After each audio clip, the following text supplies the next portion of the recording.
Law of constant proportion, ठीक है। यहाँ पे एक अनुपात की बात हो रहा है, किसकी बात हो रहा है? कांस्टेंट अनुपात की बात हो रहा है। यहाँ पर अनुपात क्या है? तो हमने बताया था कि जब कभी भी आपस में एटम आपस में कंबाइन करते हैं तो एक फिक्स रेशियो में कंबाइन करते हैं। किसमें? तो एक आपने पढ़ा एक फिक्स रेशियो में, एक आपने पढ़ा एक फिक्स मास में कंबाइन करते हैं, मतलब रिएक्शन से पहले मास रिएक्शन के सेम रहता है। तो अब यहाँ पे जो आप पढ़ रहे सेकंड लॉ बता रहा है किसके बारे में? सेकंड लॉ बता रहा है एक फिक्स रेशियो के बारे में। किसके बारे में? Fix ratio. फॉर एग्जांपल जैसे देखो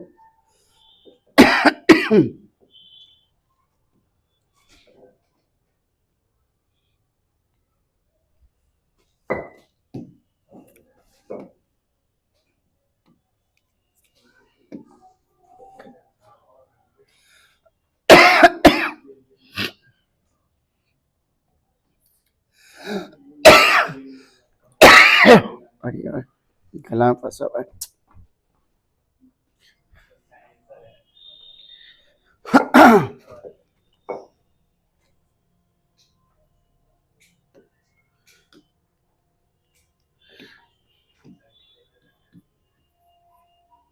देखो वाटर फॉर्मूला क्या होता है? H2O। तो कह रहा है सेकेंड लॉ कहता है एक केमिकल रिएक्शन करना during a chemical reaction compound always combine in a fix ratio. Compounds या atoms always combine in a fix ratio to form a molecule. एक मॉलिक्यूल को बनाने के लिए जो एटम्स होते हैं एक फिक्स रेशियो में कंबाइन करते हैं। This is the law of constant proportion. Second जो लॉ कहता है क्या कहता है? एक मॉलिक्यूल में जो एटम जो जुड़ते हैं वो एक फिक्स रेशियो में जुड़ेंगे। फिक्स रेशियो मतलब क्या हुआ? अब उसी को समझा रहे हैं। अभी हमने एग्जाम्पल लिया किसका एग्जाम्पल लिया? इसका मास कितना है? 2U। इसका मास कितना है? E कटेगा, इसका रेशियो कितना आया? तो आप बताओ वाटर का कोई भी सोर्स से पानी लो, कोई भी सोर्स, चाहे रिवर लो, चाहे पॉन्ड लो, चाहे लेक लो, टैप वाटर लो, फ्रेश वाटर लो, रेन वाटर लो, उन सब में वाटर का फॉर्मूला क्या आएगा? H2O ही आएगा। क्या आएगा? H2O। कहीं भी से आप वाटर से लेते हो, कोई भी सोर्स से आप वाटर लेते हो, उसका रेशियो हमेशा क्या होगा? 1:8 आएगा। तो ये एक कंपाउंड है। ये क्या हमारा कंपाउंड? इस कंपाउंड के अंदर जो एटम्स देख रहे हो क्या है? एक फिक्स रेशियो में कंबाइन किया। किस रेशियो में कंबाइन किया? Fix ratio. मतलब जब भी वाटर बनेगा तो वाटर का रेशियो क्या होगा? हमेशा 1:8 ही आएगा। 1:9 या 1:10 नहीं आ सकता, या 1:7 नहीं आ सकता, कभी भी पॉसिबल नहीं है। यही लॉ है, यही नियम है। नियम ये कह रहा है जब भी आपस में एटम जुड़ेंगे तो एक फिक्स रेशियो में एक फिक्स अनुपात जुड़ते हैं। फॉर एग्जांपल अभी आपसे हम पूछे एग्जांपल में अगर हम बोले वाटर प्लस शुगर और इससे बनता है सॉल्यूशन बनता है। क्या बनता है? सॉल्यूशन। शुगर सॉल्यूशन बनता है ना हमारा, शुगर सॉल्यूशन। अब मुझे बताओ क्या वाटर और शुगर क्या आप उसको नाप के देते हो? क्या उसका रेशियो फिक्स है कि वाटर कितना लेना है, चीनी कितना लेना है? कोई भी रेशियो लेते हो? नहीं। क्या करते हो? अंदाज से लेते हो। इतना पानी लिए उतना चीनी मिला दिए। तो ये बनता है क्या? इसका मिक्सचर। क्या बनता है? ये मिक्सचर है। ये क्या हमारा मिक्सचर है। लेकिन वाटर जो बना किससे मिलकर बना है? H2 प्लस O2 से मिलकर बना है। क्या बना हमारा? वाटर। तो कहने का मतलब हो गया कि जो वाटर जो बना है इसमें H का और ऑक्सीजन का रेशियो कितना आ रहा है? 1:8 आ रहा है। तो ये रेशियो हमेशा क्या रहेगा? फिक्स रहता है। मतलब during a chemical reaction atoms always combine in a fix ratio. एक फिक्स रेशियो में ही कंबाइन करता है। जैसे यहाँ पे कोई रेशियो नहीं है, फिक्स है। वाटर कितना लेना, चीनी कितना लेना, कोई क्वांटिटी से हमको मतलब ही नहीं है। आप अंदाज से अपने हिसाब से लेते हो, है ना। यहाँ पे कोई भी करते हो मेजरमेंट नहीं करते हो। लेकिन जब भी मॉलिक्यूल कंपाउंड बनेगा तो कंपाउंड जो एटम जो रहा है उसका रेशियो हमेशा क्या होगा? फिक्स होगा। फॉर एग्जाम्पल देखिए, एक और एग्जाम्पल लेते हैं, जैसे कार्बन डाइऑक्साइड। तो जब भी कार्बन डाइऑक्साइड बनेगा उसका रेशियो क्या आएगा? तो कार्बन का कितना होता है मास? 12। कितना होता है? 12। ऑक्सीजन कितने यहाँ पे? 32। 32 ही हो जाएगा, सिंपल। इसको काटो, कितना से कट जाएगा? 4 से कटेगा 3U और 4 से कटेगा कितना होगा? 8U। तो वाटर का रेशियो कितना आया? 3:8। कितना आया? कार्बन डाइऑक्साइड रेशियो कितना आया? मतलब जब भी हमारा CO2 बनेगा उसका रेशियो हमेशा क्या होगा? 3:8 होगा। तो ये जो अनुपात है क्या है, अनुपात किसका, कार्बन का कितना रेशियो, ऑक्सीजन का कितना रेशियो।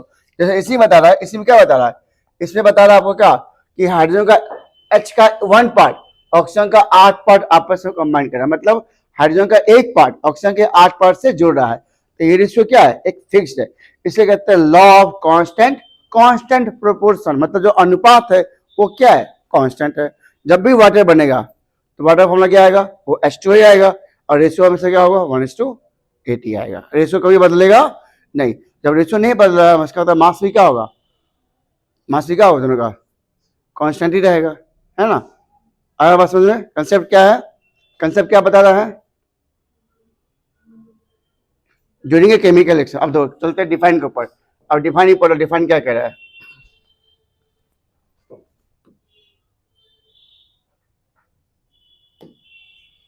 चलो अब डिफाइन में देख लो, डिफाइन क्या कहता है हम लोग का। देखिए लिखा हुआ in a chemical substance, in a the elements are always present in a different proportion by mass, by mass. तो हमने जैसे बताया कह रहा है कि एक केमिकल सब्सटेंस के अंदर जो एलिमेंट जो एक कंपाउंड में जो होते हैं प्रेजेंट, वो हमेशा एक बाय मास में क्या होता है, एक डिफरेंट प्रोपोर्शन में होता है। बाय मास जितना मास है दोनों का मास का अनुपात क्या होगा, एक निश्चित होगा। मास का अनुपात क्या होगा, अरे यार सब अभी होना है, ठीक है यहां तक। तो देखो आप देख सकते हो कि वाटर में H का और ऑक्सीजन का रेशियो कितना दिखा रहा है, कितना है 1:8। तो क्या in water the ratio of mass of hydrogen to the oxygen is always कितना, तो रेशियो क्या है, फिक्स्ड। रेशियो क्या है, इसी कहते हैं हम डिफरेंट प्रोपोर्शन, क्या बोलते हैं इसको, प्रोपोर्शन। तो वाटर का डिफरेंट प्रोपोर्शन कितना 1:8 है, CO2 का डिफरेंट प्रोपोर्शन कितना 3:8 है। ये रेशियो क्या है, एक डिफरेंट है, क्या है, ये मिक्सचर नहीं है, क्या है, कंपाउंड है, क्या है, मिक्सचर का कोई भी अनुपात सेम नहीं होता, लेकिन कंपाउंड के अंदर अनुपात क्या होता है, दोनों का सेम होता है। तो दोनों का जो भी कंपाउंड का जो भी एलिमेंट होगा उसके मास का अनुपात क्या होगा, सेम होगा। जैसे एग्जांपल वाटर, वाटर अनुपात कितना है 1:8 आ रहा है, वो अनुपात सेम है। CO2 अनुपात कितना है 3:8 है, अनुपात हमेशा सेम रहेगा बाय मास। कंसेप्ट समझ गए, मतलब कोई भी रैंडमली मास में नहीं जुड़ता है, उसका मास हमेशा क्या होगा, फिक्स। फॉर एग्जांपल नेचर के अंदर देखो, जैसे नेचर के अंदर वाटर, नेचर के अंदर आपको क्या मिल रहा है, CO2 मिलता है, नेचर से आपको क्या मिलता है, CO2 मिलता है नेचर से ना। अगर इसको हमको बनाना हो लैब के अंदर, तो लैब के अंदर जो CO2 बनेगा तो उसका भी मास क्या रहेगा 3:8 ही होगा, क्या होगा।